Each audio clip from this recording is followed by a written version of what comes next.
I stand in support of the Women's Reservation Bill.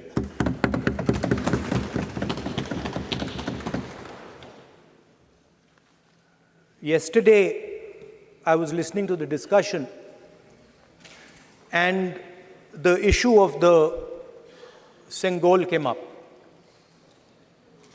And there was a conversation, a to and fro,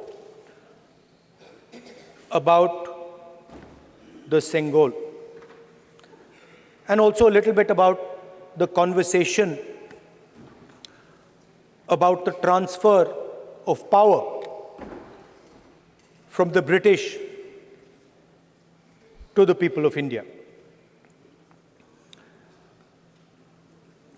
Before handing over power to the people of India, the British asked the leadership of the freedom movement,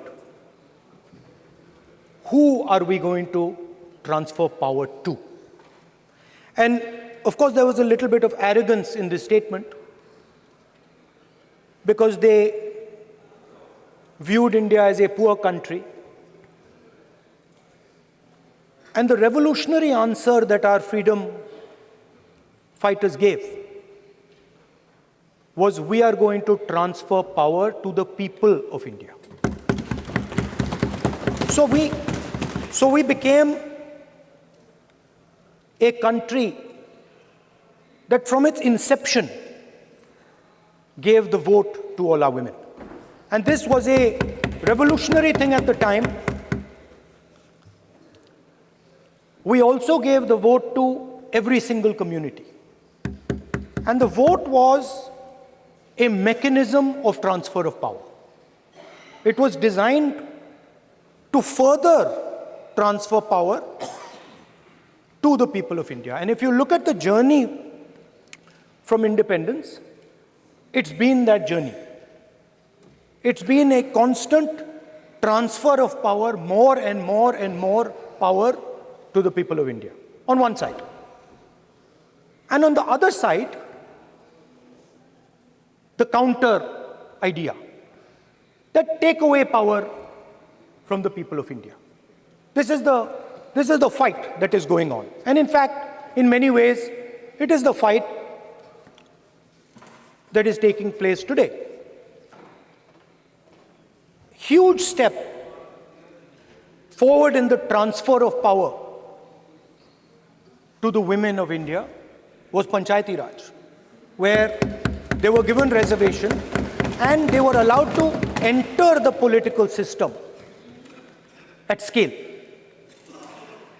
And this is another step. It's a big step. It is not a small step. And I'm sure everybody in this room, the treasury benches, the opposition, everybody agrees that this is a very important step for the women of our country. They fought for independence. They are as capable as any man, in many ways more capable, and should be given as much space as they possibly can be given. There is one thing, in my view, that makes this bill incomplete. I would like to have seen OBC reservation included in this bill. I think it is very important that a large chunk of India's population, large chunk of India's women should have access to this reservation. And that is missing in this bill. There are also two things that seem strange to me. One is the idea that you require a new census to implement this bill. And the second is that you require a new delimitation to implement this bill. In my view, it is quite simple. This bill can be implemented today by giving 33% of the seats in the Lok Sabha and the Vidhan Sabha to India's women. And so I wonder if this is not designed to push the ball forward.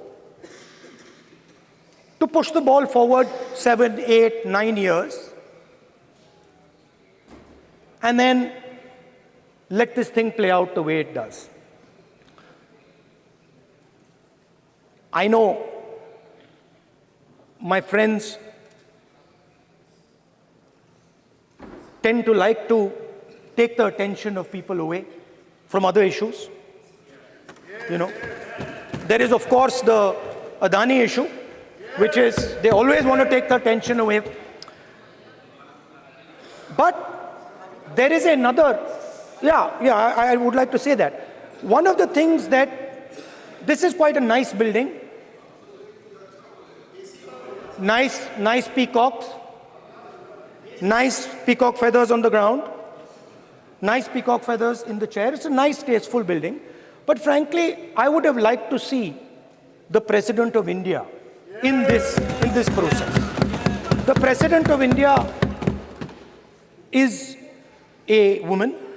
She represents the tribal community, and it would have been befitting to have her visible in this transfer from one house to the other. So one of the things that the government likes to distract from, of course, is Mr. Adani. And there is another thing that the government likes to distract everybody from. And that thing is called the caste census.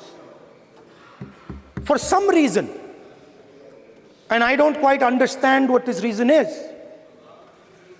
the moment the opposition raises the issue of caste census, the BJP tries to create a new distraction, a new sudden, event, so that the OBC community and the people of India look the other way. In my research for this speech, I took a look at the different institutions that define how our country moves forward. There are many. There is the Lok Sabha, Rajya Sabha, Vidhan Sabhas.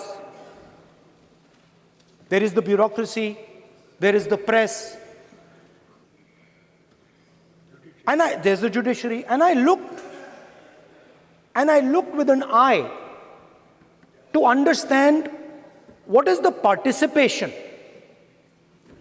of the OBC community in these institutions.